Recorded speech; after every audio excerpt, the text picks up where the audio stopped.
Hi everyone. ఈరోజు class చాలా అంటే చాలా ఇంపార్టెంట్. ఎందుకు అంత ఇంపార్టెంట్ అంటే ఈరోజు నేను పర్సంటేజెస్లో చెప్పబోయే ప్రాబ్లమ్స్ అన్నీ కూడా ఈ ఇయర్ దాకా అంటే ప్రీవియస్ ఇయర్ సంబంధించి ఎగ్జామ్స్లో అడిగిన పర్సంటేజ్ ప్రాబ్లమ్స్ అన్నీ కూడా ఈరోజు క్లాస్లో నేను డిస్కస్ చేయబోతున్నాను.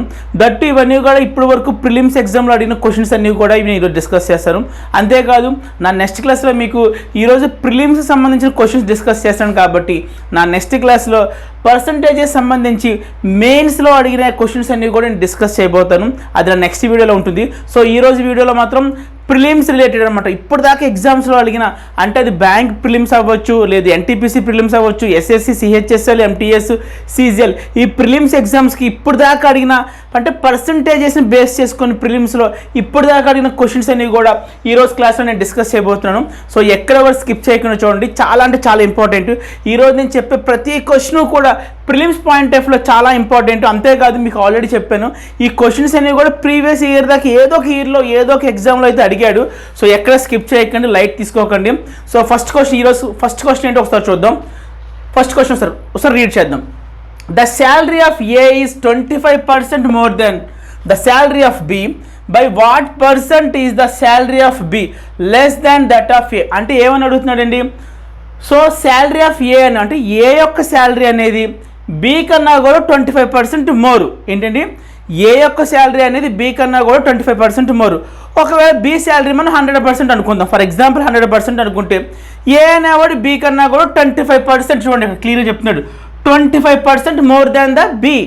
బి శాలరీ నేను 100% అనుకుంటే ఏ శాలరీ ఆటోమేటిక్గా ఎంత అవుతుందండి? 125% అవుతుంది. ఏమా రైట్? బికాస్ వాడు ఏమన్నాడు, ఏ అనేవాడి శాలరీ అనేది 25% మోర్ ఉండాలి ఎవరికన్నా కూడా, బి కన్నా కూడా. నేను బిది 100% అనుకుంటున్నా, ఆటోమేటిక్గా ఏ శాలరీ ఎంత అవుతుందండి? 125% అవుతుంది. జస్ట్ మీనింగ్ చెప్తున్నాను అంతే, అంత మించి ఏం లేదండి. నెక్స్ట్ ఏమన్నాడు, by what percent is the salary of be less than that of A. Question ఏమో డైరెక్ట్గా ఏం అడిగాడు, ఏ అనేవాడు బి కన్నా 25% ఎక్కువ అని అడుగుతున్నాడు. బట్ మన క్వశ్చన్ ఏం ఫైండ్ అవుట్ చేయమన్నాడు, బి అనేవాడు ఏ కన్నా కూడా ఎంత పర్సంటేజ్ తక్కువ. చూడండి, by what percentage is the salary of B. B యొక్క శాలరీ అనేది ఏ శాలరీ కన్నా కూడా ఎంత పర్సంటేజ్ తక్కువ, ఈజ్ లెస్ దాన్. అది క్వశ్చన్ ఏమో ఏ అనేవాడు బి కన్నా ఎక్కువ అన్నాడు. మళ్ళీ ఏం ఫైండ్ అవుట్ చేయమన్నాడు, బి అనేవాడు ఏ కన్నా కూడా ఎంత తక్కువ అంటున్నాడు. ఓకే, మీకు నేను ఆల్రెడీ పర్సంటేజెస్ బేసిక్స్ చెప్పినప్పుడు ఒక ఫార్ములా చెప్పాను, మీకు గుర్తుందో లేదో. ఏ శాలరీ మోర్ దెన్ ఉన్నా, లేదు ఏ శాలరీ లెస్ దెన్ ఉన్నా, ఒక 2 ఫార్ములాస్ చెప్పాను. మోర్ దెన్కి ఒక ఫార్ములా చెప్పాను, అలాగే లెస్ దెన్కి ఒక ఫార్ములా చెప్పాను. మీకు ఈ 2 ఫార్ములాస్ వల్ల ప్రాబ్లం ఉంది మేము గుర్తుపెట్టుకోమంటే సింపుల్ ఫార్ములా కూడా చెప్పాను. ఆ రెండింటికి కూడా కామన్గా ఫార్ములా చెప్పాను. వెదర్ ఏ అనేవాడు గ్రేటర్ దెన్ అయినా లెస్ దెన్ అయినా సరే, లేదు బి అనేవాడు గ్రేటర్ దెన్ అయినా లెస్ దెన్ అయినా సరే, నో ప్రాబ్లం. మీరు ఇండివిజువల్గా ప్రాబ్లమ్స్ ఏమి గుర్తుపెట్టుకోకలేదు. ఈ రెండింటికి కలిపి నేను ఒకే సింగిల్ ఫార్ములా చెప్పాను. ఆ ఫార్ములా ఏంటి? Change by result into 100. మీకు నేను ఆల్రెడీ చెప్పండి, దట్ ఈ ఫార్ములా చాలా అంటే చాలా ఇంపార్టెంట్ కూడా చెప్పాను. రోజు మీకు నోట్ చేసుకోమని చెప్పాను. Okay, change by result into 100. ఈ ఫార్ములాని బేస్ చేసుకొని క్వశ్చన్ సాల్వ్ చేద్దాం. ఎలా ఒకసారి చూద్దాం. చేంజ్ ఎంత వచ్చిందండి? ఏ శాలరీ అనేది చేంజ్ ఎంత వచ్చింది? చేంజ్ అనేది ఎంత వచ్చిందో చూడాలి. ఎంత వచ్చిందండి చేంజ్? 25% మోర్ అయ్యింది. అవునండి. చేంజ్ ఎంత వచ్చినట్టు ఇక్కడ మనకి 25%. ఓకే, రిజల్ట్ ఎంత? 25% మోర్ అవడం వల్ల రిజల్ట్ ఎంత అయింది? 125 అయింది. ఇనీషియల్గా ఎంత ఉంది? 100% ఉంటుంది. ఎవరిది? ఏది ఎంత ఉంటుంది శాలరీ? ఇనీషియల్గా 100% ఉంటుంది. ఈ 25% ఇంక్రీజ్ అవ్వడం వల్ల రిజల్ట్ ఎంత అయింది? అది 125 అవుతుంది ఇంటూ 100. మళ్ళీ ఇంకోసారి చెప్తాను చూడండి. చేంజ్ అంటే ఏమీ లేదండి, వాడు కంపల్సరీ 25% మోర్ కానీ 20% లెస్ కానీ 10% మోర్ కానీ 10% లెస్ కానీ చెప్తాడు. అంటే ఇంక్రీజ్ కానీ డిక్రీజ్ కానీ అయినప్పుడు ఆ చేంజ్ ఎంతో మనం ఫైండ్ అవుట్ చేయాలి. ఫర్ ఎగ్జాంపుల్ 25% మోర్ అన్నాను కాబట్టి చేంజ్ 25%.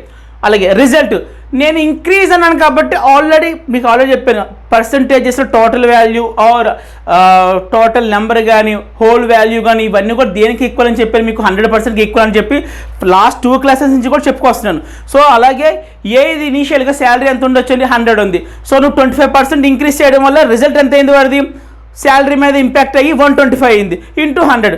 సో మనకి ఇక్కడ నుంచి తెలుసు 25 టేబుల్ 125లో 5 టైమ్స్, అగైన్ 5 టేబుల్ 100లో 20 టైమ్స్. సో ఎంతండి 20%. బి అనేవాడు ఏ కన్నా కూడా 20% లెస్. సో మీకు ఇక్కడ డౌట్ రావచ్చు ఏమని, క్వశ్చన్లో ఏ అనేవాడు బి కన్నా 25% మోర్ అయినప్పుడు, చూడండి క్వశ్చన్ చాలా ఇంపార్టెంట్ పాయింట్. ఇక్కడ క్వశ్చన్లో ఏమని ఇచ్చాడు, ఏ అనేవాడు బి కన్నా కూడా 25% మోర్ అన్నప్పుడు చాలామంది డౌట్ రావచ్చు, బి అనేవాడు ఏ కన్నా కూడా 25% లెస్సే రావచ్చు కదా సార్ అని చెప్పి. చూడండి క్వశ్చన్ 25% మోర్ అయినప్పుడు లెస్ చూసుకున్నప్పుడు కూడా 25% రావాలి, కానీ పర్సంటేజెస్ అలా రాదండి. చూడండి కంపల్సరీ మనం పర్సంటేజ్ వాల్యూ ఫైండ్ అవుట్ చేసి చెప్పాలి. సో ఎంత వచ్చిందండి 20%. ఏ అనేవాడు బి కన్నా 25% శాలరీ ఎక్కువైతే బి అనేవాడు ఏ కన్నా కూడా 20% శాలరీ తక్కువ ఉన్నట్టు గుర్తుపెట్టుకుని చాలా important formula. Change by result into 100, change లాగా వేయాలి. సో రిజల్ట్ వచ్చేసరికల్లా ఒకవేళ మీకు క్వశ్చన్లో లెస్ దాన్ ఇచ్చాడు, ఫర్ ఎగ్జాంపుల్ చూడండి 25% లెస్ దాన్ ఇచ్చాడు, ఈ ప్లేస్లో ఒకవేళ మీకు లెస్ దాన్ అని ఇస్తే ఇదే క్వశ్చన్ మీకు 25% లెస్ దాన్, చాలా ఇంపార్టెంట్ పాయింట్ అండి. లెస్ దాన్ ఇస్తే ఏంటి, అగైన్ చేంజ్ ఎంత అండి, వాడు లెస్ దాన్ చేసినా ఇంక్రీజ్ చేసినా చేంజ్ ఎప్పుడు చేంజ్. సో 25 వాల్యూ 25 లాగే వస్తుంది. చూడండి ఇక్కడ 25 వాల్యూ 25 లాగే వస్తుంది. రిజల్ట్ ఏమవుతుంది ఈసారి, నేను లెస్ దాన్ అన్నా, సో ఇనీషియల్గా ఏ శాలరీ 100 ఉంటే ఇప్పుడు 25% లెస్ అయింది. సో ఆటోమేటిక్గా 100 మైనస్ 25 అంటే 75 ఇంటూ 100 ఇదండి.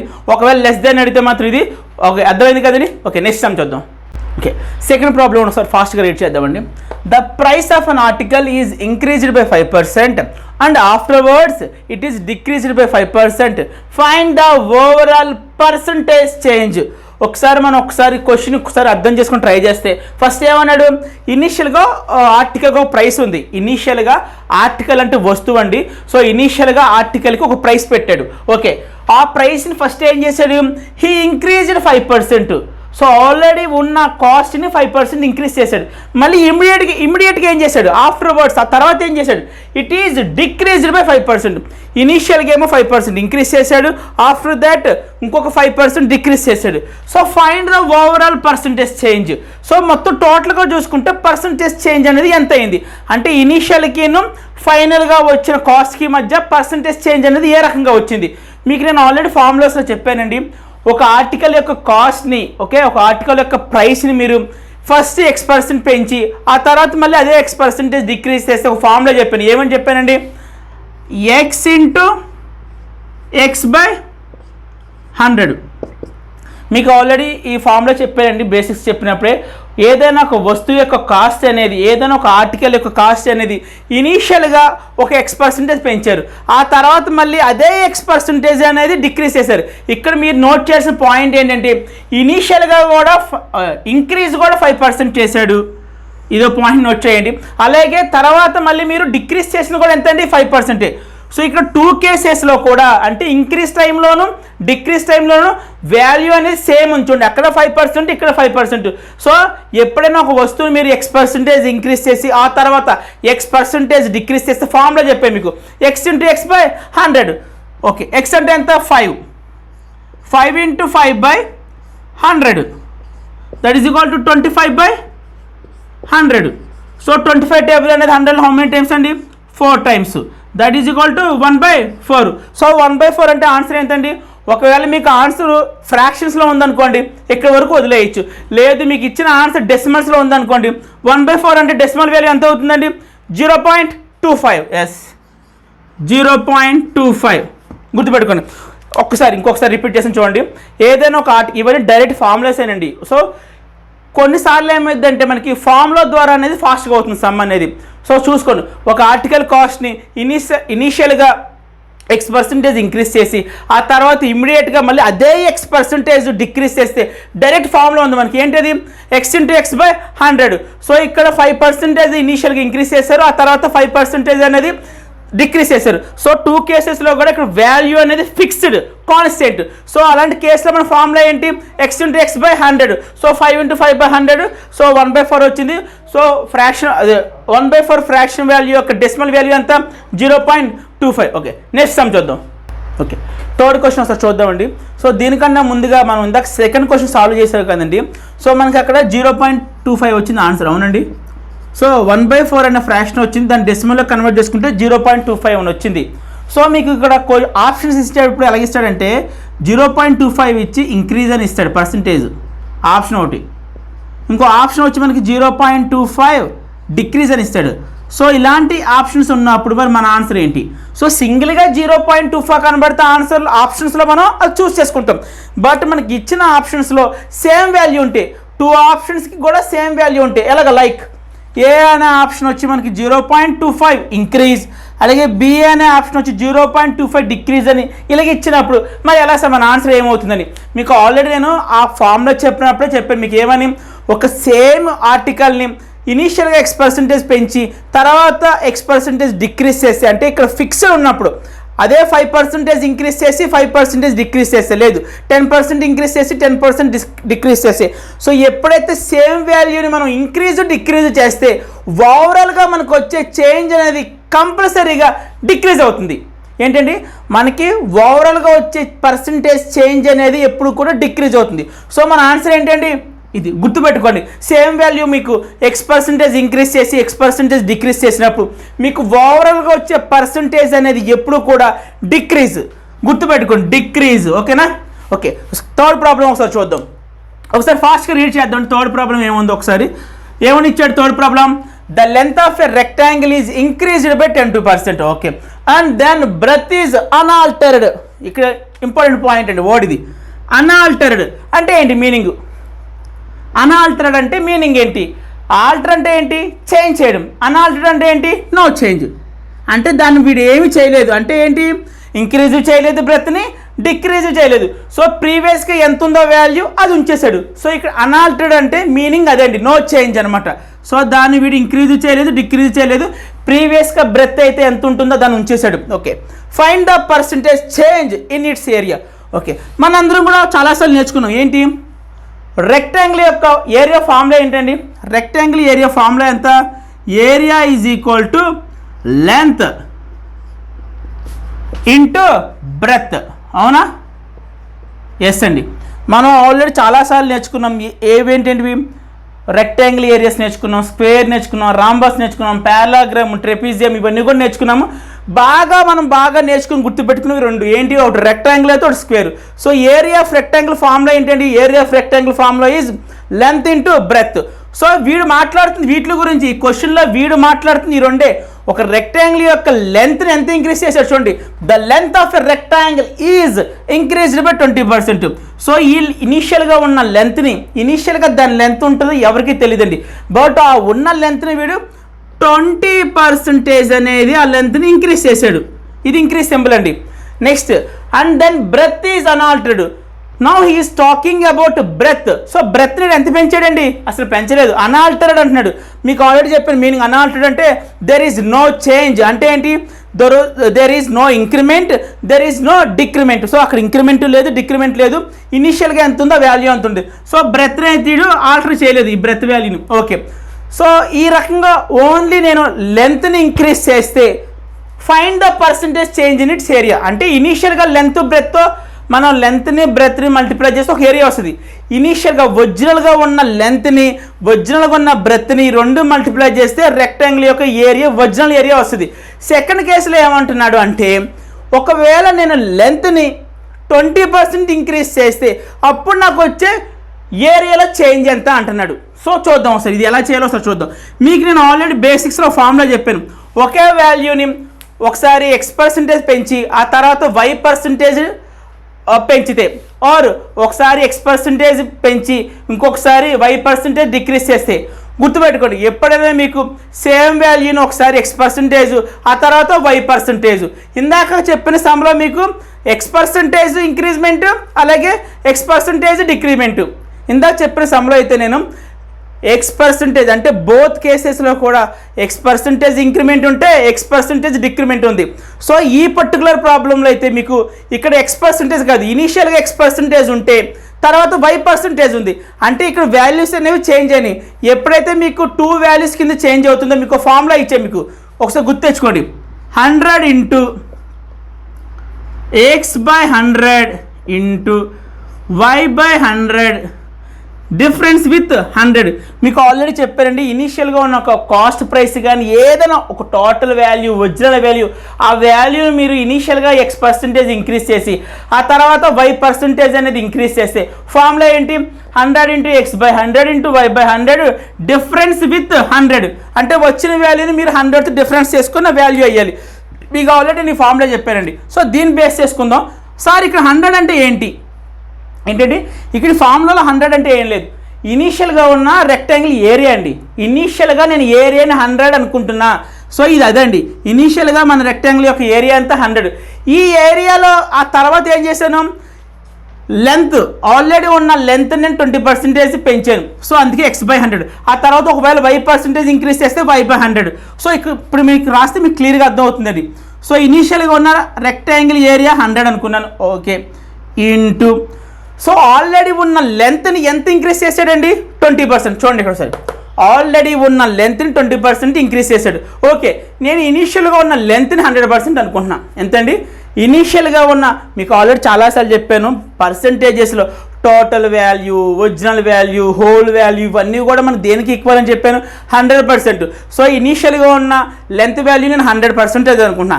ఇనీషియల్గా ఉన్న లెంత్ వాల్యూ 100%. సో ఎంత పెంచా? 20%. సో 100%కి 20% పెంచితే ఎంత అవుతుందండి? 120%. సరే, ఎలా చెప్పగలుగుతున్నారు 120% అని? ఓకే, 100లో ఆల్రెడీ ఉన్న 100లో ఎంత ఇంక్రీజ్ చేస్తున్నాను? 20% ఇంక్రీజ్ చేస్తున్నాను. మీకు ఆల్రెడీ చెప్పాను X% ఫార్ములా ఏంటి? X/100. 10% ఫార్ములా 10/100. సో ఇక్కడ 20% కట్టాలి నేను 100లో. That means 20/100. సో 100 క్యాన్సిల్ అయిపోయి చివరికి ఏం మిగిలింది నాకు? 20. 100లో మీరు 20% కడితే 20, 100లో 30% కడితే 30, 50% కడితే 50. సో ఇదంతా ఎప్పుడు ఏ కేసులో?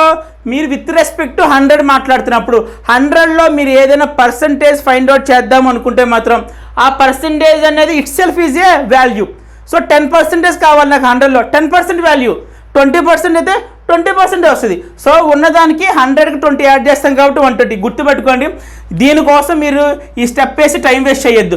100లో with respect 100 or out of 100 మీరు ఏదైనా పర్సంటేజ్ ఫైండ్ అవుట్ చేస్తే ఆ వాల్యూనే పర్సంటేజ్ కింద వస్తుంది. నాకు 100లో 1% వాల్యూ కావాలి, 1% ఈజ్ ఆన్సర్.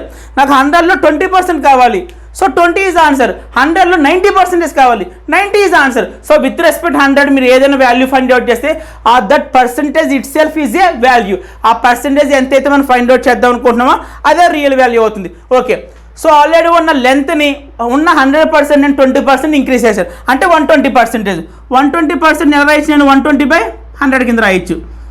ఓకే, తర్వాత బ్రెత్ని ఏమైనా పెంచాడా? లేదు, అన్ఆల్టర్డ్ చేశాడు. అంటే బ్రెత్ అనేది ఇనీషియల్గా 100% ఉంది, ఆ 100%ని యాసిడ్గా ఉంచేద్దాం. 100/100. ఇక్కడ మళ్ళీ అడగండి, ఏంటి సార్ కింద డినామినేటర్లో 100 ఎందుకు రాస్తానని చెప్పి అడగండి. క్లియర్గా చెప్తున్నాను, ఇది 100 రాయడం కాదు, 120% value. 120% means 120/100. 100% means 100/100. Okay, so ఏమైనా క్యాన్సిలేషన్స్ ఉన్నాయా అంటే 100 కొడిపోతాయి, క్యాన్సిల్ అయిపోతాయి. నెక్స్ట్ ఇక్కడ 2 zeros, ఇక్కడ 2 zeros క్యాన్సిల్ అయిపోతుంది. సో మనకు వచ్చిన వాల్యూ ఎంత అండి? 120 వచ్చింది. మీకు ఆప్షన్లో 120 ఉంటుందండి ఆన్సర్. మీకు వన్ ఆఫ్ ద ఆప్షన్ వచ్చి 120 ఇస్తాడు, బట్ ఆన్సర్ రాంగ్ అండి. మీకు ఆ తర్వాత ఏం చెప్పాను? వచ్చిన వాల్యూను విత్ రెస్పెక్ట్ 100తో డిఫర్ చేయాలి, అంటే డిఫరెన్స్ చూడాలి. 120 - 100. సో ఇప్పుడు చెప్పండి ఎంత? 120 డిఫరెన్స్ 100 20. సో 20% అనేది ఇంక్రీజ్ వచ్చింది. 120 అనేది 100 కన్నా ఎక్కువ కాబట్టి ఆటోమేటిక్గా మీకు ఇంక్రీజ్ వచ్చినట్టు. గుర్తుపెట్టుకోండి, ఈ సమ్ చేసినంత వరకు కూడా ఇక్కడ వరకు చాలామంది ఇక్కడ స్ట్రక్ అయిపోయి ఆప్షన్స్ ఎత్తుక్కుంటారు. ఖచ్చితంగా 120 ఇస్తాడు. సో ఇక్కడతో ఆగదండి సమ్ము. దీనికి ఎక్స్టెన్షన్ ఏంటి? 100తో మీరు డిఫరెన్స్ చూసుకోవాలి. ఆ వచ్చిన వాల్యూ అనేది మాత్రమే మీకు ఆన్సర్ అవుతుంది. సో ఇక్కడ మీరు డిసైడ్ అవ్వాలి, సార్ ఇందాక X% ఇంక్రీజు, X% డిక్రీజ్ అయినప్పుడు ఫైనల్గా ఓవరాల్గా వచ్చే పర్సంటేజ్ చేంజ్ ఎప్పుడు కూడా డిక్రీజ్ వస్తుందని చెప్పారు కదా, మరి దీనికి ఎలాగా మేము ఇంక్రీజా డిక్రీజ్ అని చెప్పి ఎలా డిసైడ్ అవ్వాలి సార్ అంటే ఏమీ లేదు, బై లుకింగ్ ఎట్ వాల్యూ. మీరు వాల్యూని చూడగానే తెలిసిపోద్ది. 120%. సో 100 కన్నా కూడా ఇది పైన వచ్చింది అంటే ఇంక్రీజ్ అవుతున్నట్టు, లేదు 100 కన్నా కిందకు వచ్చింది అనుకోండి డిక్రీజ్ అవుతున్నట్టుగా. So remember that point. Okay, this is the third problem. Okay, fourth one చూద్దాం. ఓకే, ఒకసారి ఫోర్త్ ప్రాబ్లం ఒకసారి ఫాస్ట్గా రీడ్ చేద్దాం. A candidate has to secure 42% marks to pass. He gets 170 and fails by 40 marks.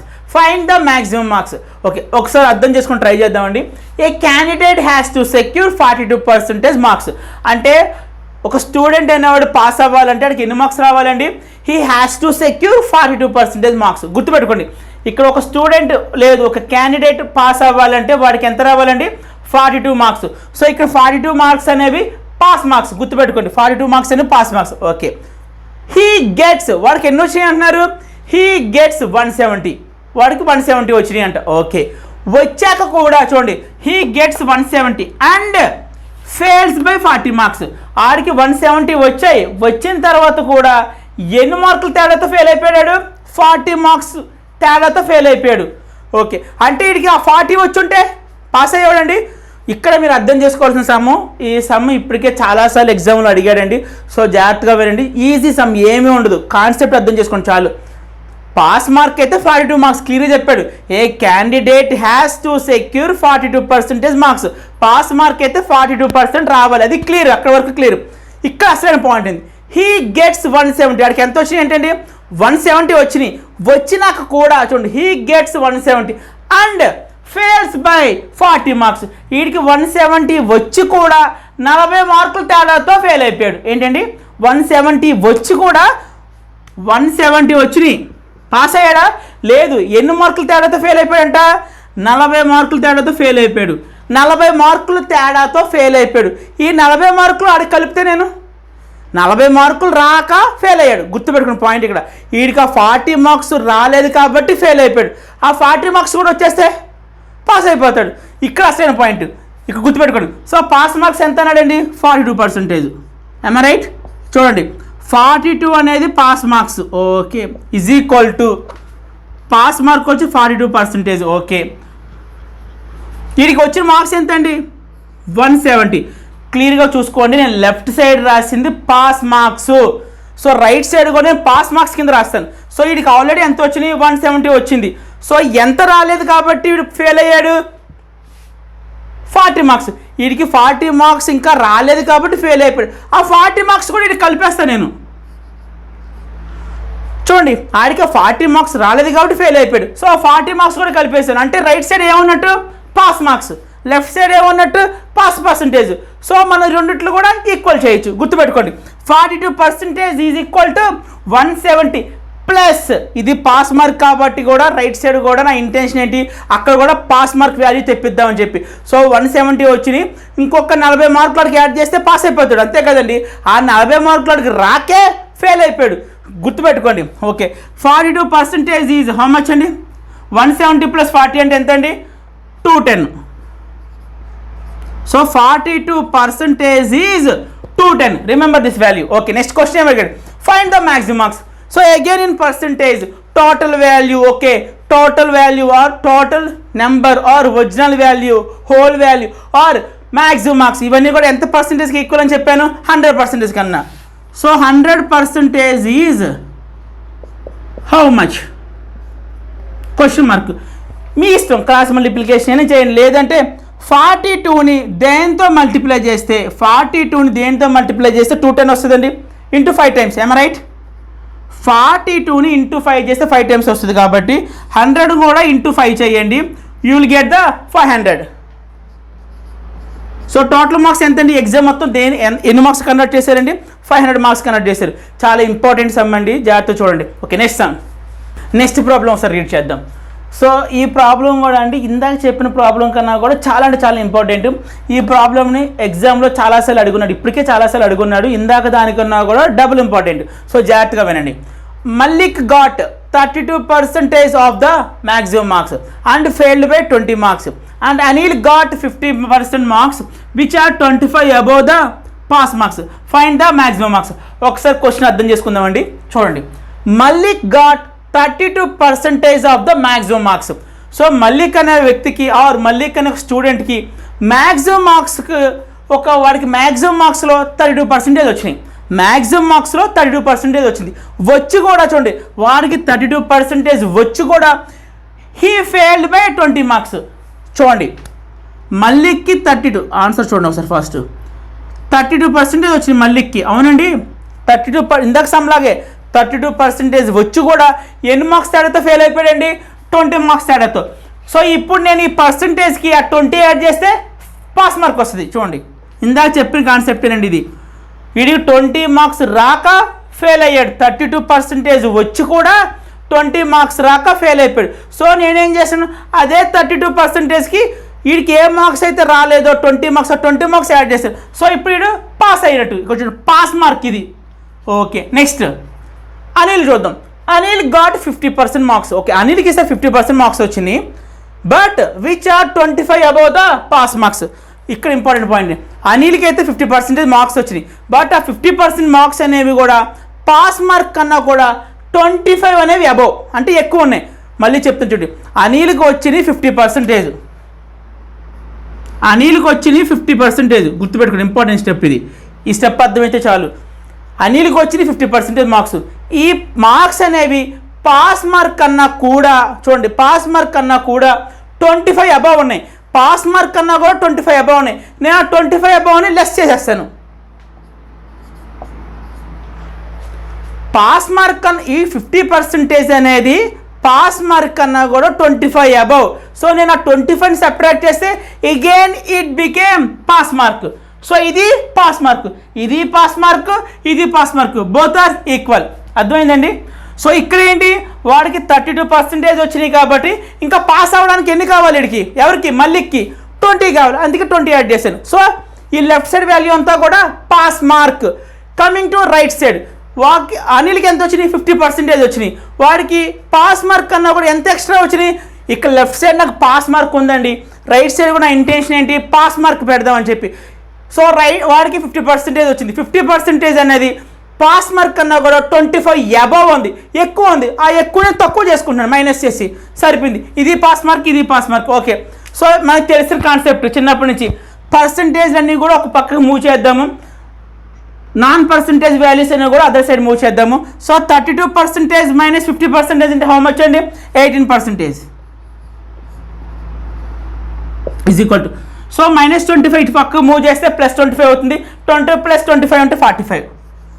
Okay so 18% 45 అయినప్పుడు question ఏంటి, find the maximum marks. So in percentage maximum marks అంటే ఎంత percentage, 100% is equal to ఎంత, మీ ఇష్టం. Cross multiplication ఏం చేయొచ్చు, ఎలాగైనా చేయొచ్చు. ఒకసారి క్రాస్ మల్టిప్లికేషన్ మీకు చేసి చూపిస్తాను. So 18 × x 18x is equal to 100 × 45. 100 × 45. So looking for common table. Okay, is there any common table? Yes, 9 table is there. So 18లో 9 table అనేది 2 times. సో 45లో 9 table అనేది 5 times. సో again 2 table అనేది 100లో 50 times. So now x value is 50 × 5 250. So total marks ఎంతకండి, 250కి. చాలా important ఈ some, ఇందాక చెప్పిన దానికన్నా కూడా డబుల్ ఇంపార్టెంట్. సో జాగ్రత్తగా వినండి. Clear. Next problem. Okay next problem ఒకసారి ఫాస్ట్గా రీడ్ చేద్దామండి. A candidate got 45% of the votes polled and he lost to his rival. ఇక్కడ వర్డ్ నోట్ చేయండి, రైవల్ అంటే మీనింగ్ ఏంటండి, ప్రత్యర్థి. ఇంకా చెప్పాలంటే అపోనెంట్, మనకున్న అపోనెంట్ అనమాట ప్రత్యర్థి. రైవల్ అంటే ప్రత్యర్థి ఆర్ అపోనెంట్ అనమాట. So and he lost to his rival by 675 votes. How much votes were cast. Okay ఒకసారి అర్థం చేసుకొని ట్రై చేద్దామండి. A candidate got 45% of the votes polled. So ఒక ఎలక్షన్ జరిగిందంట, ఆ ఎలక్షన్లో ఒక క్యాండిడేట్కి ఎంత వచ్చినాయండి, 45% ఆఫ్ ఓట్స్ వచ్చినాయి. So total votes, for example total votes 100% అనుకోవచ్చు కదా. మీకు ఆల్రెడీ చెప్పాను పర్సంటేజ్లో టోటల్ అనే వాల్యూ. సో లేదు, టోటల్ అనే కాన్సెప్ట్ వచ్చిందంటే మనం దాన్ని ఎంత కింద ట్రీట్ చేయొచ్చు, 100% కింద ట్రీట్ చేయొచ్చు. Clear. Okay next point. So ఆ ఫస్ట్ క్యాండిడేట్కి ఎంత వచ్చినాయండి, 45% మార్క్స్, 45% ఓట్స్ వచ్చినాయి ఫస్ట్ క్యాండిడేట్కి. గుర్తుపెట్టుకోండి. సో ఆ ఎలక్షన్లో ఇద్దరు నిలబడ్డారు, ఫస్ట్ క్యాండిడేట్కి 45 మార్క్స్ పర్సంటేజ్ ఓట్స్ వచ్చినాయి అంటే సెకండ్ క్యాండిడేట్కి ఆటోమేటిక్గా ఎంత వచ్చినట్టు అండి, 55% ఓట్స్ వచ్చినట్టు. I'm right. అంతే కదండి, ఎలక్షన్లో ఇద్దరే ఉన్నారు, పాల్గొన్నారు. ఒకటికి 45% ఓట్స్ వచ్చినాయి, ఇంకోటికి ఆబ్వియస్లీ 55% ఓట్స్ వస్తాయి. Clear. Okay next. So 45% votes వచ్చాక he lost to his rival by 675 votes. అంటే 45% ఓట్స్ వచ్చాక కూడా వీడు తన రైవల్తో ఎన్ని ఓట్స్ తేడాతో ఓడిపోయాడండి? 675 ఓట్స్ తేడాతో ఓడిపోయాడు. చూసుకోండి, తన ప్రత్యర్థి కన్నా కూడా, లేదు తన రైవల్ కన్నా, తన అపోనెంట్ కన్నా కూడా ఈ 45% ఓట్స్ వచ్చినోడు ఎన్ని ఓట్స్ తేడాతో ఓడిపోయాడు?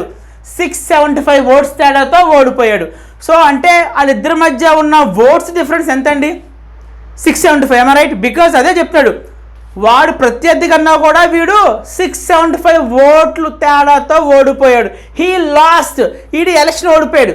He lost to his rival, తన రైవల్ మీద వీడు ఓడిపోయాడు. ఎన్ని ఓట్ల తేడాతో? బై చేత ఎన్ని ఓట్ల తేడాతో? 675 ఓట్ల తేడాతో ఓడిపోయాడు. సో వాళ్ళిద్దరి మధ్య ఉన్న ఓట్ల డిఫరెన్స్ ఎంత అండి? 675. రైట్? చూడండి, వాళ్ళిద్దరి మధ్య ఉన్న ఓట్ల డిఫరెన్స్ 675. సో వాళ్ళిద్దరి మధ్య ఉన్న డిఫరెన్స్ ఎంత అండి? Percentage difference 10.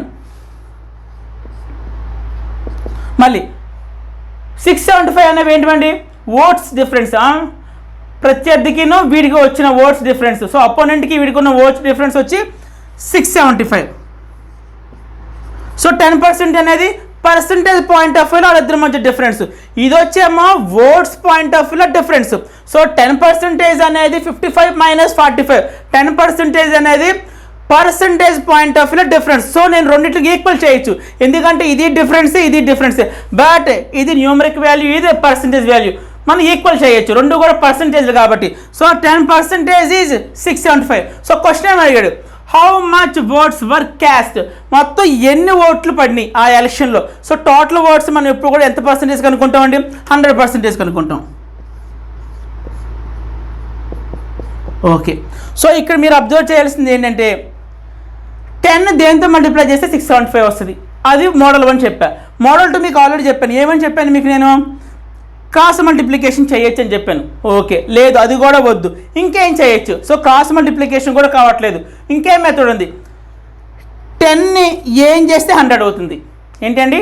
10ని ఏం చేస్తే, అంటే మీరు ఇలాగా చూడొచ్చు, లేదు ఇలాగా చూడొచ్చు, మీ ఇష్టం. నాకు ఇక్కడ 10ని 675 చేయడం అన్న కుదరట్లేదు. సో అందుకే నేను ప్లాన్ మార్చుకున్నాను. ఏమని? 10ని ఇక్కడ చూసుకున్నా, కింద చూసుకుంటున్నా. 10ని దేంతో మల్టిప్లై చేస్తే 100 అవుతుందండి? Into 10. am I right? So ఇక్కడ కూడా 675 దేంతో మల్టిప్లై చేయాలి? ఇంటూ 10. వాల్యూ ఎంత వస్తుంది? 675ని ఇంటూ 10 చేస్తే ఇంకో 0 యాడ్ అవుతుంది. సో టోటల్ ఓట్స్ ఎంత అండి? 6750 votes. Important, exam point of వ్యూలో కూడా చాలా అంటే చాలా ఇంపార్టెంట్. సో అర్థమైంది కదా? Okay, next problem. ఒకసారి ఫాస్ట్గా రీడ్ చేద్దామండి. So 2 numbers are respectively 25% and 40% less than a third number. So what percent is the second of the first? Okay, ఒకసారి అర్థం చేసుకుని ట్రై చేద్దామండి క్వశ్చన్ చూసి. 2 numbers are respectively 25% and 40% less than the third number. అంటే third number కన్నా కూడా first number అనేది 25% తక్కువ, అలాగే సెకండ్ నెంబర్ అనేది 40% తక్కువ. సో ఈ రెండు కూడా విత్ రెస్పెక్ట్ థర్డ్ నెంబర్ ప్రకారం మాట్లాడుతున్నాం మనం. సో థర్డ్ నెంబర్ ఎంతైనా ఉండనివ్వండి, థర్డ్ నెంబర్ కన్నా కూడా ఫస్ట్ నెంబర్ వచ్చేమో 25% ఏమన్నాడు? లెస్, 25% తక్కువ. సో సెకండ్ నెంబర్ అనేది 40% కన్నా తక్కువ. ఓకే, అంటే టోటల్గా ఎన్ని నెంబర్స్ ఉన్నట్టండి? 3 నెంబర్స్ ఉన్నట్టు. 1 2 3 నెంబర్స్ ఉన్నాయి. ఓకే, సో ఫస్ట్ దాని నెంబర్ సెకండ్ దాని నెంబర్ కూడా దేని మీద డిపెండ్ అయి ఉన్నాయి? ఫస్ట్ నెంబర్ కానీ సెకండ్ నెంబర్ కానీ దేని మీద డిపెండ్ ఉన్నాయి? థర్డ్ నెంబర్ మీద డిపెండ్ అయి ఉంది. సో నేను థర్డ్ నెంబర్ని 100% అనుకుంటా. ఓకే, థర్డ్ నెంబర్ నేను 100% అనుకుంటా. ఓకే, సో ఫస్ట్ నెంబర్ అనేది 100, థర్డ్ నెంబర్ కన్నా కూడా ఎంత తక్కువ? 25% తక్కువ. సో 100 - 25 అంటే 75%. మీకు నేను ఆల్రెడీ చెప్పాను ఏమని, 100లో మీరు ఎంత పర్సంటేజ్ కట్టినా అదే వస్తుంది. 100లో 20% కడితే 20 వాల్యూ, 100లో 25% కడితే మీకు ఆల్రెడీ ఇంత ప్రూవ్ చేసి ఇంకోసారి ప్రూవ్ చేస్తాను చూడండి. 100లో నాకు ఎంత పర్సంటేజ్ తక్కువ? 25% తక్కువ. అంటే ఇంటూ 25% ఫార్ములా ఎంత? 25/100. So X percentage formula x/100 అయినప్పుడు 25% ఫార్ములా 25/100. సో అగైన్ 100 క్యాన్సిల్ అయిపోతే నాకు వచ్చిన వాల్యూ ఎంత? 25. నేను అదే చెప్తున్నాను, మీకు 100%లో ఎంత పర్సంటేజ్ కట్టినా that percentage it self is a value. నీకు ఆ పర్సంటేజ్ అనేది వాల్యూ అవుతుంది. సో 100లో నాకు 25% తక్కువ కాబట్టి 100లో 25% ఈజ్ 25. So 100 - 25 is 25. సో 75 అయింది. 100 - 25 అంటే 75. సెకండ్ నెంబర్ అనేది థర్డ్ నెంబర్ కన్నా కూడా 40% తక్కువ. అగైన్ 100%లో 40% ఎంత? 40 ఇవ్వండి. సో 100 - 40 అంటే 60. ఓకే, మనకు first number 75%, second number 60%, third number వచ్చి 100%. ఇప్పుడు క్వశ్చన్ ఏం అడుగుతున్నాడు చూద్దాం. What percent is the second of the first? మీకు ఆల్రెడీ చెప్పాను, ఈజ్ ఆఫ్ వచ్చినప్పుడు ఈజీ ట్రిక్ ఉంటుంది. సో న్యూమరేటర్లో ఈజ్ ఉంచాలి, డినామినేటర్లో ఆఫ్ ఉంచాలి, ఇంటూ 100 రాయించాలి. మీకు ఆల్రెడీ ఫామ్లో చెప్పాను ఈజ్ అండ్ ఆఫ్. ఓకే చూద్దాం. So what percent is the second అన్నాడు కాబట్టి సెకండ్ ఎంత? 60. ఓకే, ఈజ్ అనే దాన్ని న్యూమరేటర్లో వేయాలి. ఆఫ్ అన్నాడు, ఆఫ్కి సంబంధించిన వాల్యూని వచ్చి డినామినేటర్లో వేయాలి. ఆఫ్ అంటే ఫస్ట్ అంటే 75 ఇంటూ పర్సంటేజ్ అడిగారు కాబట్టి ఇంటూ 100 వేస్తాం. లేదు ఇలా కాకపోయినా మీరు సెకండ్ నెంబర్ని దేంట్లో కంపేర్ చేసి చెప్పమంటున్నాడు? ఫస్ట్లో చెప్పమంటున్నాడు. సో సెకండ్ నెంబర్ని దేంతో కంపేర్ చేయమంటున్నాడు? ఫస్ట్లో కంపేర్ చేసి పర్సంటేజ్ చెప్పమన్నాడు. సో పర్సంటేజ్ మనకి ఎలా వస్తుంది? ఆ వాల్యూని ఇంటూ 100తో మల్టిప్లై చేసినప్పుడు మాత్రమే వస్తుంది. మనం ఆల్రెడీ ఫస్ట్ క్లాస్ డిస్కస్ చేసుకున్నాం పర్సంటేజెస్. ఓకే, సో ఏమైనా కామన్ టేబుల్స్ ఉన్నాయో ఒకసారి చూద్దాం. Yes, 25 table 3 times, 25 table 4 times, again 3 table 60లో 20 టైమ్స్. సో 20 × 40 అంటే వాట్ ఇస్ ద ఆన్సర్? 80. ఇదేండి ఆన్సర్. ఒకసారి చూసుకోండి ఎంత వచ్చిందండి. వాట్ పర్సెంట్ అంటే 80% అనేది. సో అర్థమైంది కదండి. Okay, next one. ఒకసారి నెక్స్ట్ ప్రాబ్లం ఒకసారి రీడ్ చేద్దామండి. If the numerator of a fraction is increased by 20% and its denominator by 25%, then the fraction is so obtained is 3/5. So what is the original fraction? So ఒకసారి అర్థం చేసుకుని try చేద్దామండి. So if the numerator, మనకి తెలుసు fraction అనగానే 2 important keywords ఉంటుంది.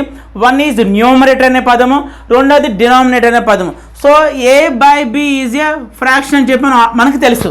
So ఈ పైన భాగాన్ని ఆర్ ఈ పైన పార్ట్ని ఏమని పిలవచ్చు మనం? న్యూమరేటర్ అంటాం. So this is called numerator. Here B is called denominator. am I right? మనకు ఆల్రెడీ తెలుసు ఈ టెర్మినాలజీ అంతా కూడా we are familiar with that. So A అనేది న్యూమరేటర్, బి అనేది డినామినేటర్. క్లియర్. సో ఇక్కడ ఏమంటున్నాడు? If the numerator of a fraction is increased by 20%. So ఇక్కడ ఉన్న న్యూమరేటర్ వాల్యూని అది ఎంత ఇంక్రీజ్ చేశాడంట? 20%. అలాగే డినామినేటర్ని ఎంత ఇంక్రీజ్ చేశాడంట? 25%. సో అలాగా ఇంక్రీజ్ చేసిన తర్వాత then the fraction so obtained is 3/5. So already ఉన్న న్యూమరేటర్ డినామినేటర్ని న్యూమరేటర్ 20%, డినామినేటర్ 25% ఇంక్రీజ్ చేసిన తర్వాత ఆ ఫ్రాక్షన్ అనేది ఎంత అయిందంట? 3/5 అయింది. ఇది ఎప్పుడు? ఆఫ్టర్ ఇంక్రీజ్ చేసిన తర్వాత నీకు వచ్చిన ఫ్రాక్షన్ ఎంత? ఫైనల్ ఫ్రాక్షన్ ఎంత అంటే 3/5. బట్ ఇక్కడ క్వశ్చన్ ఏం అడుగుతున్నాడు? What is the original fraction? ఇనీషియల్గా ఉన్న ఫ్రాక్షన్ ఎంత? ఎస్, ఆ ఇనీషియల్గా ఉన్న ఫ్రాక్షన్కే మనము న్యూమరేటర్నేమో 20% ఇంక్రీజ్ చేసాము, డినామినేటర్ ఏమో 25% ఇంక్రీజ్ చేసాం. కాబట్టి ఫ్రాక్షన్ అనేది చేంజ్ అయ్యి ఫైనల్గా వచ్చిన ఫ్రాక్షన్ ఎంత? 3/5. ఇక్కడ వరకు క్లియర్. బట్ మనకు కావాల్సిన ఒరిజినల్ ఫ్రాక్షన్ ఆర్ స్టార్టింగ్ ఇనీషియల్గా ఉన్న ఫ్రాక్షన్ ఎంతో కావాలి. ఓకే, ఫర్ దట్ ఏం చేద్దాం ఒకసారి చూద్దాం. సో ఇనీషియల్గా ఉన్న ఫ్రాక్షన్ మనకు తెలుసా? తెలీదు. దాన్ని నేను x/y అనుకుంటా, న్యూమరేటర్ని x అనుకుంటా, డినామినేటర్ని y అనుకుంటాను. క్లియర్. సో ఇది నేను ఫ్రాక్షన్ కింద ఎజ్యూమ్ చేసుకున్నాను. Okay, next. So if the numerator of a fraction is increased by 20%. Already మీకు ఇనీషియల్గా ముందుగా ఉండే స్టార్టింగ్ ఎప్పుడు కూడా ఏ వాల్యూ అయినా 100% ఉంటుంది. అది లెంత్ అయినా, బ్రెత్ అయినా, ఈ రేడియస్ అయినా, ఏదైనా ఇనీషియల్గా ఉన్న వాల్యూస్ ఎప్పుడు కూడా లేదు. టోటల్ వాల్యూస్, హోల్ వాల్యూస్ మీకు ఆల్రెడీ చెప్పాను, ఎప్పుడు కూడా మనకు 100%కి ఈక్వల్ అవుతుంది. ఓకే, సో ఇనీషియల్గా ఎక్స్ న్యూమరేటర్ మనకు 100% ఉంది అనుకుందాం. ఆ 100% ఎంత ఇంక్రీజ్ చేసే? 20%. ఆల్రెడీ న్యూమరేటర్ వచ్చి 100% ఉంది. సో ఎంత ఇంక్రీజ్ అయింది? 20%. సో టోటల్గా ఎంత ఇంక్రీజ్ అయినట్టు? 120%. బై డినామినేటర్ ఏం చేశాడు? అగైన్ ఇంక్రిమెంట్ ఎంత? డినామినేటర్ ఎంత ఇంక్రీజ్ అయ్యాడు? 25%. సో డినామినేటర్ కూడా ఇనిషియల్గా ఎంత ఉందనుకుంటున్నాను నేను? 100% ఉందనుకుంటున్నా. సో 100%కి ఎంత ఇంక్రీజ్ చేశాడు? 25%. సో 100కి 25% అనేది ఇంక్రీజ్ చేస్తే టోటల్ ఎంత అవుద్ది? 125%. సో వన్స్ మీరు ఇలా ఇంక్రిమెంట్లు చేసిన తర్వాత వచ్చిన ఫ్రాక్షన్ ఎంత అంటున్నాడు, 3/5. ఓకే, సో ఏమైనా కామన్ ఉంటే క్యాన్సిల్ చేద్దాం. ఇక్కడ పర్సంటేజ్ క్యాన్సిల్ అవుతుంది, ఇక్కడ పర్సంటేజ్ క్యాన్సిల్ అవుతుంది. Okay, clear. ఇక్కడ ఏమైనా కామన్గా ఉన్న టేబుల్స్ మనం క్యాన్సిల్ చేయొచ్చు. లేదు అంటారా, ఈ వాల్యూస్ అటు మూవ్ చేయొచ్చు. ఎందుకు, మనకు కావాల్సింది ఓన్లీ x/y. ఇనీషియల్గా ఉన్న ఫ్రాక్షన్ ఎంత అంటున్నాడు. సో ఇక్కడ మనం ఎజ్యూమ్ చేసుకున్న ఇనీషియల్ ఫ్రాక్షన్ ఎంత అండి, x/y. సో మనకు కావాల్సిన వాల్యూ x/y. సో మనకు కావాల్సిన వాల్యూ లెఫ్ట్ సైడ్ ఉంచుకొని మిగతా వాల్యూస్ రైట్ సైడ్ మూవ్ చేద్దాం. So that implies x/y is equal to already 3/5 ఉంది. సో ఈ ఫ్రాక్షన్ అనేది రైట్ సైడ్ మూవ్ అయితే రివర్స్ అవుతుంది, ఇంటూ 125/120. ఓకే, ఏదైనా కామన్గా ఉన్న టేబుల్స్ మనం క్యాన్సిల్ చేద్దాం. 3 టేబుల్ 120లో 40 times. Clear. So again 5 table అనేది 125లో ఎన్నిసార్లు పోతుంది, 2 టైమ్స్ 5 టైమ్స్. సో వచ్చిన ఫ్రాక్షన్ 25/40 వచ్చింది. సో ఇంకా ఏదైనా సింప్లిఫై చేయొచ్చా అంటే చేయొచ్చు. 5 టేబుల్ అగైన్ 5 టైమ్స్ పోతుంది, 5 టేబుల్ అగైన్ 8 టైమ్స్ పోతుంది. సో వచ్చిన ఫ్రాక్షన్ ఎంత అండి, 5/8. So this is the original fraction value. So X value ఎంత అండి, 5. సో వై వాల్యూ ఎంత అండి, 8. సో ఈ ప్రాబ్లం చాలా ఇంపార్టెంట్ అండి. సో ఎగ్జామ్లో మరి మనకి మీరే చెప్తున్నారు కదా సార్, ఈ క్వశ్చన్స్ అన్ని కూడా exam point of view that ప్రిలిమ్స్లో వచ్చిన క్వశ్చన్స్ అంటున్నారు కదా, బట్ ఇంత టైం ఉంటుందా మనకి ప్రిలిమ్స్లో ఈ క్వశ్చన్ అటెంప్ట్ చేయడానికి, ఇంత చేయడానికి టైం ఉంటుందా అంటే లేదు, మీరు డైరెక్ట్గా వేసేయాలి. ఎలాగో చెప్తాను ఒకసారి చూడండి. ఇంకా మీరు ఎస్యూమ్ అవి చేసుకోకూడదండి, అంటే ఇనీషియల్గా ఉన్న ఫ్రాక్షన్ x/y అని చెప్పి ఎస్యూమ్ అవి చేయకూడదు. ఒకసారి చూడండి ఎంత ఫాస్ట్గా చేయొచ్చు సెవెన్. ఓకే, ఫైనల్గా వచ్చే ఫ్రాక్షన్ ఎంత అండి, 3/5 కదా. ఓకే, మీరు ఒకటి అబ్జర్వ్ చేస్తే నేను x/y పక్కన రాసిన వాల్యూస్ని అటు పక్కకు మూవ్ చేస్తున్నాను. ఏమా రైట్, లెఫ్ట్ సైడ్ ఎక్స్ పక్కన ఏం రాసాను ఇందాక, x × 120 బై y × 125 రాసి x/y నేను లెఫ్ట్ సైడ్ ఉంచుకొని ఆ వాల్యూస్ నేను రైట్ సైడ్ మూవ్ చేస్తున్నా. సో అదేదో ఇప్పుడే చేసేస్తాను, 3/5 ఇంటూ. సో ఇక్కడ ఫస్ట్ ఎంతండి, 120. తర్వాత ఎంతండి, 125. జనరల్గా అయితే 120/125. బట్ ఇటు వచ్చేసరికి అలా ఫ్రాక్షన్ ఏమవుతుందని చెప్పి రివర్స్ అవుతుంది, గుర్తుపెట్టుకోండి. సో ఇక్కడ ఎంత వేయాలి, 125/120. మళ్ళీ ఇంకోసారి చెప్తాను చూడండి. నేను లెఫ్ట్ సైడ్ రాసిన వాల్యూస్ని రైట్ సైడ్ తీసుకెళ్ళి ఫ్రాక్షన్ రివర్స్ అవుతుంది. నాకు జనరల్గా ఇప్పుడు దాకా జరిగిన ప్రొసీజర్ అదే, బట్ అదంతా రాయకుండా ముందు ఫైనల్గా వచ్చిన fraction into. So left side ఏంటి మనకి 20% ఇంక్రీజ్ అయింది, 120. తర్వాత ఎంత డిక్రీజ్ అయింది, ఎంత ఇంక్రీజ్ అయింది, డినామినేటర్ కూడా 25%, అంటే 125%. సో ఈ ఫ్రాక్షన్ నేను ఏం చేయాలి, రైట్ సైడ్ మూవ్ చేయాలి. ఒక ఫ్రాక్షన్ రైట్ సైడ్ మూవ్ చేసినప్పుడు ఫ్రాక్షన్ అనేది రివర్స్ అవుతుంది. సో 120/125 అనేది 125/120 అవుతుంది. సో మీరు డైరెక్ట్గా వాల్యూ గుర్తుపెట్టుకుని వేసేయాలి. సో మళ్ళీ ఇక మీరు x/y రాసి ఈ వాల్యూని రైట్ సైడ్ మూవ్ చేసి ఇంత స్టోరీ అయితే అక్కర్లేదు, డైరెక్ట్గా ఫైనల్ ఫ్రాక్షన్ రాయండి. ఆ తర్వాత ఉన్న ఫ్రాక్షన్ జస్ట్ రైట్ సైడ్ రివర్స్గా రాసుకోండి, సరిపోతుంది. ఆన్సర్ మీకు ఆటోమేటిక్గా వచ్చేస్తుంది. So this is for today. మళ్ళీ మీకు రేపు క్లాస్లో నెక్స్ట్ క్లాస్లో ఓన్లీ మెయిన్స్ రిలేటెడ్, అంటే ఇప్పుడు దాకా మెయిన్స్ బ్యాంక్స్ అలాగే ఎన్టీపీసీ అలాగే మీకు సిఆర్టీ గ్రూప్స్ ఇప్పుడు దాకా కూడా మెయిన్స్ ఎగ్జామ్ సంబంధించి ఈ పర్సంటేజ్ని బేస్ చేసుకొని మెయిన్స్ లెవెల్ క్వశ్చన్స్ ఎలాగుంటాయి అవి నా నెక్స్ట్ క్లాస్లో చూద్దాం. So thank you so much and bye.